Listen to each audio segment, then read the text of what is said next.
I think it's very important to know your personal brand, right? Know the problems that you help people solve, know who it is that you are, because then it's a lot easier for other people to know how, like, what you're good at and how to approach you.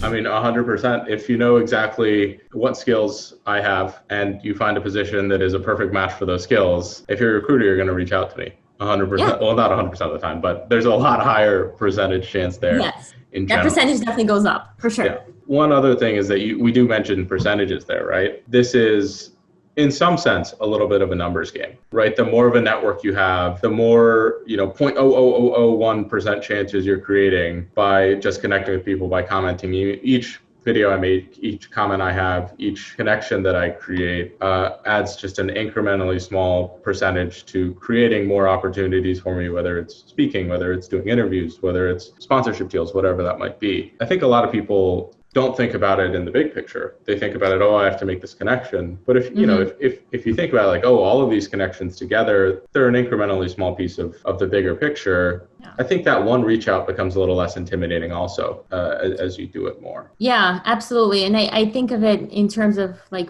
putting out content, like we were talking about.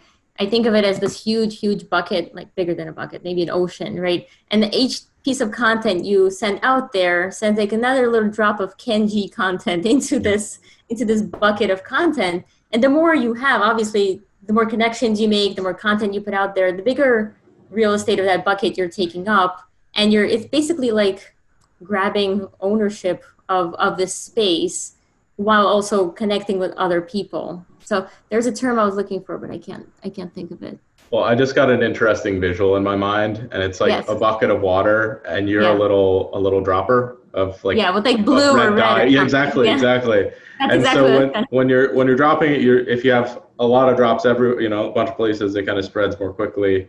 But if there's other people in the market, you can kind of spin together and make some cool colors and create something more even unique than what you're putting out there. And I think it also is a good analogy for those who get discouraged when they've been posting for a month or two because they're like, I'm not seeing any results. Like, why am I not getting the opportunities that I was promised? And it's because it takes time for that bucket to fill up. So you have to continuously drip that content out and be consistent and put quality content. You're laughing at the drip. I understand. It's fine. You can get it. Well, okay. I mean, consistency is so important. And that's something that with the 66 days of data challenge, I'm really trying to ingrain. It doesn't have to be a lot. How long does it take to send out a tweet? It can take 30 seconds, right?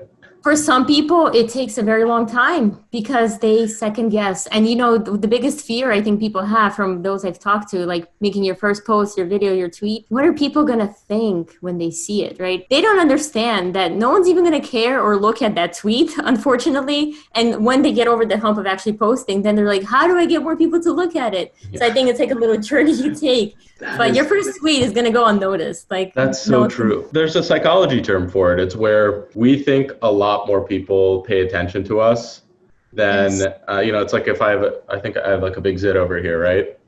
Nobody probably would notice it if I didn't point it out, right? No.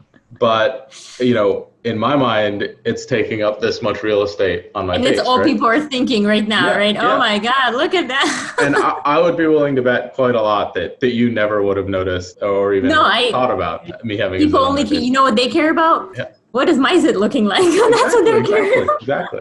And so, when you're posting on anything, think about how many other tweets are out there, right? How many other LinkedIn posts are out there? Yeah. I mean, it's incredible if someone notices yours for any reason whatsoever. So I think that I love that concept, that idea is that it's way less intimidating than you think after you get past that hump. Yeah, because that's something that scared me, honestly, early on. My biggest fear was not that somebody I don't know would see the post. It freaked me out knowing that somebody I do know, like my brother, would see the post, or like the people I work with. What are they gonna think, right? That was like my big freak out moment.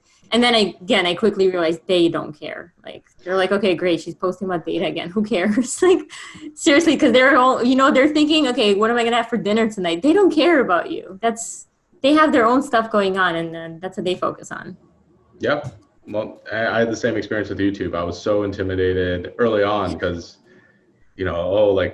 this is so scary, and what are people going to think? But now I Yeah. have almost, I think, 150 videos out there. And it's like, if I make a small mistake, I make a blunder, I have a whole body of work to speak for what I've done. Like if I mess up, it's okay, right? Like Oh yeah, and I'm not everyone going to take a messes whole up. video down. So I know, exactly. Or who cares? I mean, people ask me like, what if somebody asks you a question you don't know an answer to? I'm like, I'll just say I don't know the answer. It's like yeah, well, I mean that's pretty that's much it. You can't know everything. oh no, 100%. And I think the thing that I would hope both of us do really well is that if we don't know an answer, we bring someone in Oh that yeah, does there's know the plenty answer. of people You know who what I would mean? know the answer. Exactly. Exactly. Or I get messages sometimes, private messages on LinkedIn. Like somebody really needs help with a problem that I can't fix. Like it's some like self-driving car question. I'm like, okay, I just don't know. Like if you want, I could post it on LinkedIn and crowdsource that knowledge, and they get excited. But also, my network typically comes through. If they know an answer, they either Yeah. recommend a book, a course, a person, and then you end up helping people, and it's good.